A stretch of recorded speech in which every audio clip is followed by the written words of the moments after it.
Dibrugarh Central Jail in Assam has come under fire after jail authority handed over a deceased body to family members on a wheelchair. According to reports, the deceased Shailja Boragen mysteriously died inside the prison, and his family has alleged that the body was placed on a wheelchair by the police, claiming that he was still ill and handed over to them, which they said was an insult to humanity.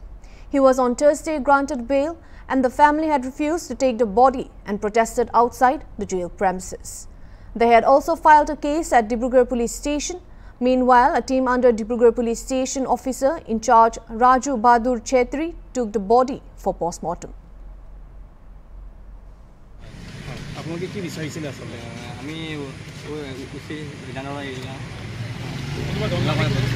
দণ্ডাধি খাইছিলে নেকি ইয়াত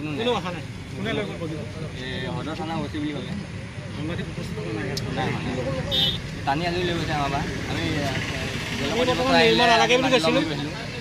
আমাৰ কথা নেমানি পিনি লৈ গ'লে উচিতজনে আমাক বডিটো মানে আহিছে ছাৰ আমাক কাম কৰিবলৈ দিয়ক বুলি কৈছে আমাৰ কাম আমি কৰিব লাগিব ডেটকে এনেকৈ পেলাই থ'ব নোৱাৰোঁ চাৰে 5টামান বজাত পৰি আছে এতিয়া কেই বজাত নিছে এতিয়া আপোনাৰ প্ৰায় 10:30 চাৰে 10টা বাজিলে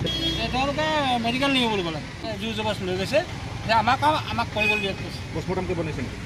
পোষ্টমৰ্টম কাইলৈ ৰাতিপুৱা বুলি ক'লে আপোনালোকে কেছ দিছে নেকি আমি কেছ দিছোঁ এতিয়া আমি জেলাৰ ওপৰত দিছোঁ হয় জেলাৰ ওপৰত দিছোঁ এইটো আমি এনেই অনুমান কৰা মানে কালিয়ে ডেট হ'ব লাগে কিয় এইটো কেলে অলপ চেন মাৰিছে কালিয়ে হৈছে বুলি ভাবিছোঁ এইটো উচিত বিচাৰ মানে ধৰক আমাৰ DGP ছাৰে মানে যে আমাক সহায় কৰিব লাগে তেওঁ উচিত বিচাৰটো কৰিব লাগে আমি সেইটোৱে বিচাৰিছোঁ আমাৰ হিমন্ত বিশ্ব শৰ্মা ছাৰো যে অলপ প্ৰেছাৰ দিব লাগে যে ডিব্ৰুগড় যে কেন্দ্ৰীয় কাৰাগাৰত কিয় এনেকুৱা এটা ঘটনা ঘটিছে সেইটো বিচাৰ কৰিবলৈ যে হেৰি দিব লাগে এইটো মই মানে মোক প্ৰশ্ন কৰা উচিত নহ'ব কাৰণ এইটো মোৰ মতে জেল প্ৰশাসনক প্ৰশ্ন কৰিব লাগে